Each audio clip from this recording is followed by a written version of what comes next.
Hello, my friends. Today's date is February the 6th, and this is a reading for you if this is your birth date. This is a reading to cover the year to follow.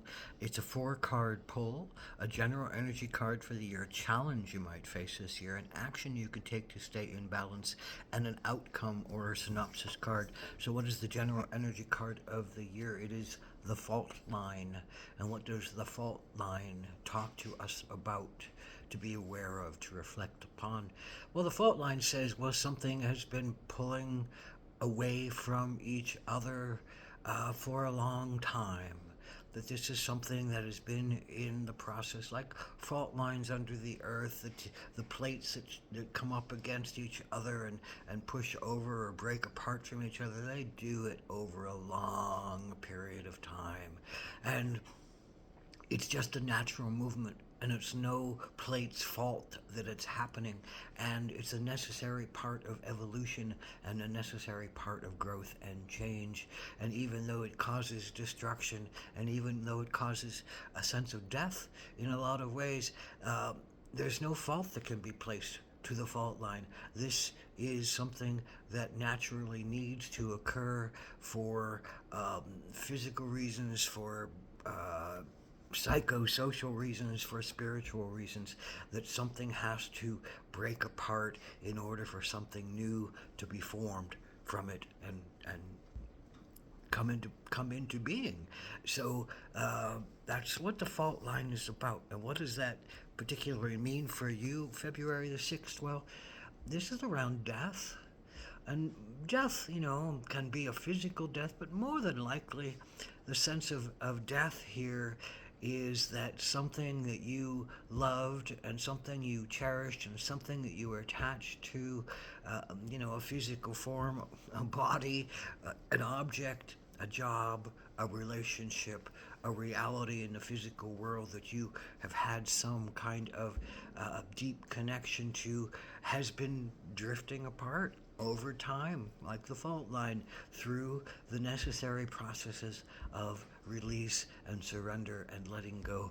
Death is all about shedding old skins that no longer serve us, and sometimes karma comes in and pushes that along, and sometimes life, just the normal everyday need for one to find one's truth and follow one's true path, the things and people need to not be in our life, not be in our life in the way that they were before. And we often form great attachments to them.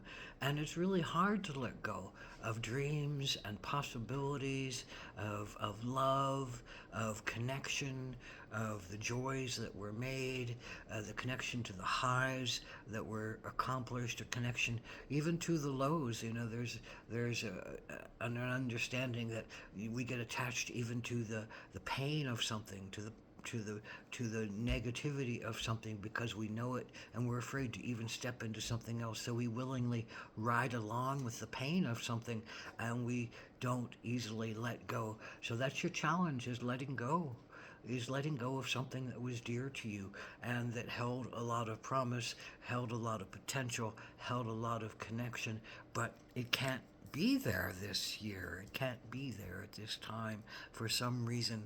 Uh, what does that mean for the future? I'm not sure. There's a lot of people that I'm reading for, and each person might have a different sense of where this goes. But the particular process of death and surrender and shedding old skins and releasing old pains and stepping into oneself in a new way is what this year is all about. So what is the action you need to take? Well, it's the buffalo.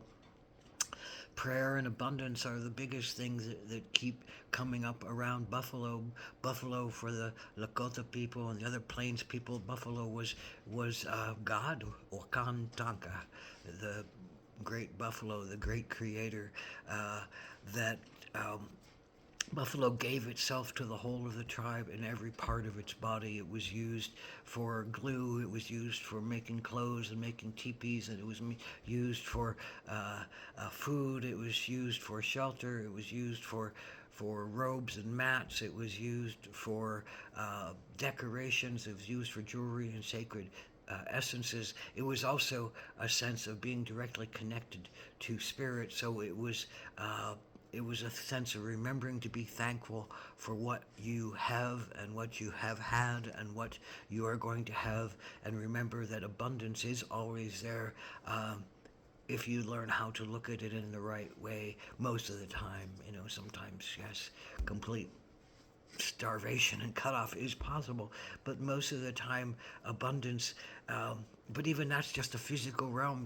There's a spiritual abundance that's always available to take us higher and to just transcend our pain and to help us to cross through death, through the portal of death, to cross through it, to watch others cross through it or other things cross through it, to watch others cross through it and be thankful to them for what they have brought to us, and be thankful for them to what we have learned from this, and be thankful that we had the chances that we did to to grow in our lives and to know in our lives and to be deeper connected to our lives. So this is all about your spiritual take on death, and whether you think death is an ending and a pain and a horrible thing, or whether you think death is just an opening for the next portal, a next continuation, a next sense of growth, a next sense of your own humanitarian path.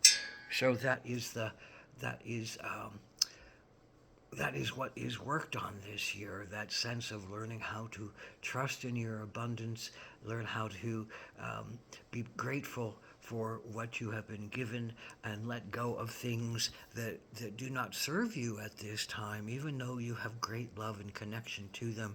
It's nobody's fault that this needed to crack apart. This is, if anything, the fault of consciousness and enlightenment that says, well, this is what you chose to take on, this is what you need to do, this is where you need to go to find your truth, the ultimate truth, and to find your ultimate connection, and to learn how to be more at peace with the flows of life and death and life again. It's rebirth. It's singing from the soul of the mountains. It's singing from the soul of the heavens. It's that cosmic spark that says, as long as you have the cosmic spark in you and remember it, then you will be okay, and you will be taken care of, and you will keep connected to your spiritual essence. And if you remember your spiritual essence, you can go through anything that is given to you, anything that is thrust upon you, anything that is offered up to you with great love or great pain.